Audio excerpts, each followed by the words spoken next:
Trechos do depoimento do dono do Banco Master, Daniel Vorcaro, revelados nesta sexta-feira, dia 30, mostra o bilionário negando relações políticas e destacando que sofreu com forças ligadas ao mercado que conseguiram pressionar o Banco Central a liquidar o Master antes do previsto.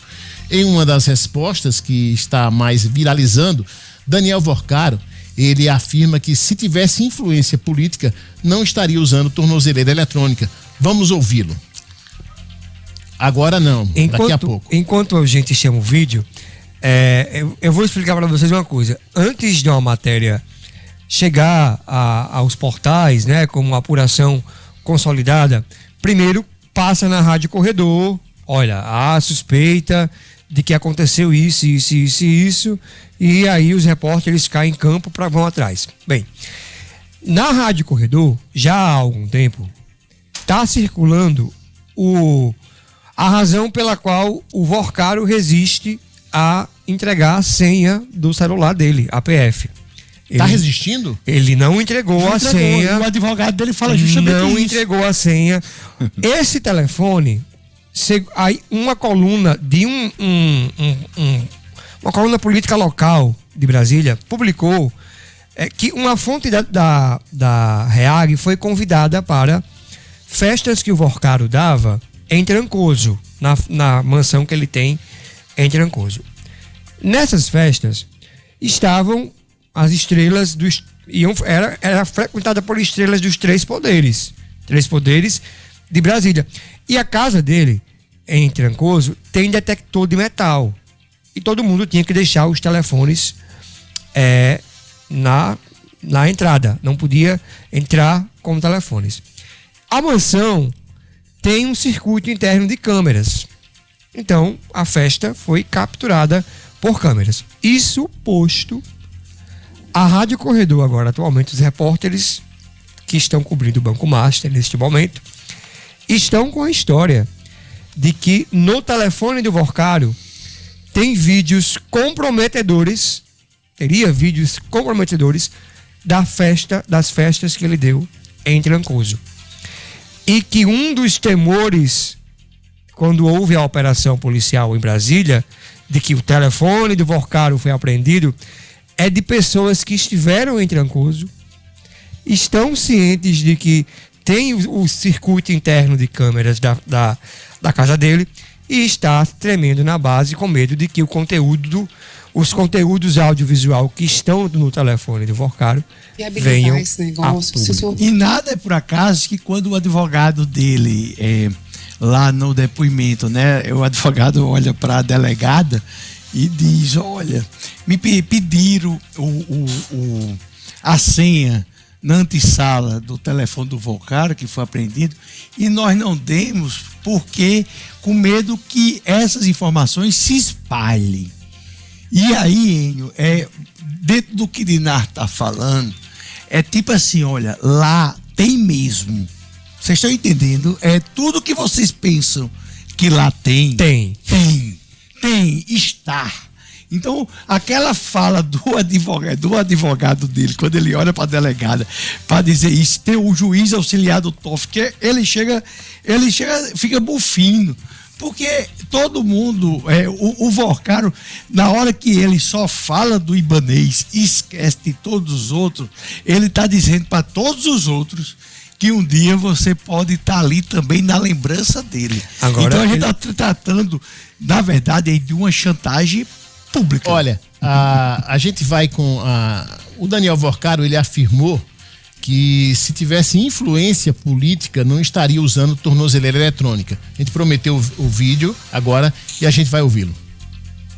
Vou viabilizar esse negócio. Se o senhor teve contato com o governador de Brasília, se o senhor poderia fazer algum comentário relativo a isso. Eu queria só dizer o seguinte: se eu tenho tantas relações políticas como estão dizendo, e se eu tivesse pedido a ajuda desses políticos, eu não estaria com a operação do BRB negada, eu não estaria aqui de tornozeleira, não teria sido preso, eu estava com a minha família sofrendo o que a gente está sofrendo.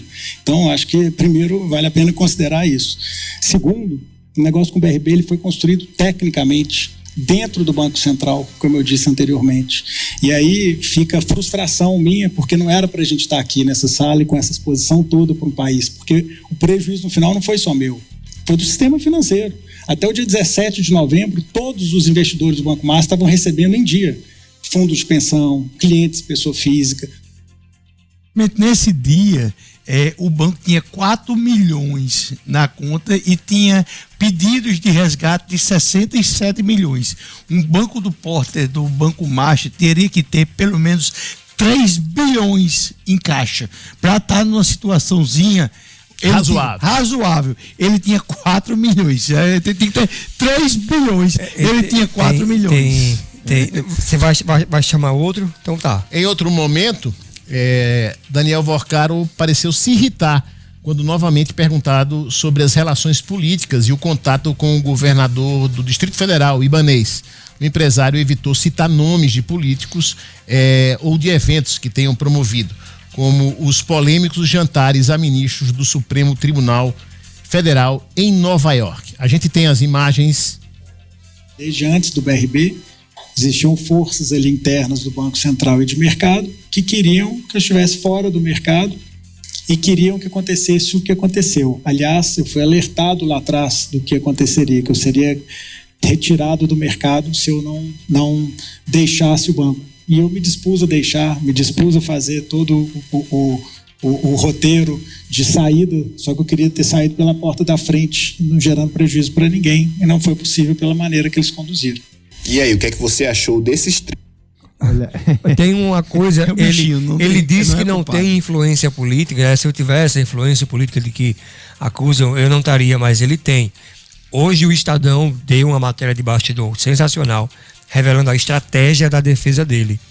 A estratégia da defesa dele é colocar todo mundo na vala, porque se todo mundo é culpado, não tem nenhum culpado. E aí o Estadão trouxe uma coisa completamente verossimilhante. O Lula fala, esse sujeito que desviou 40 bilhões.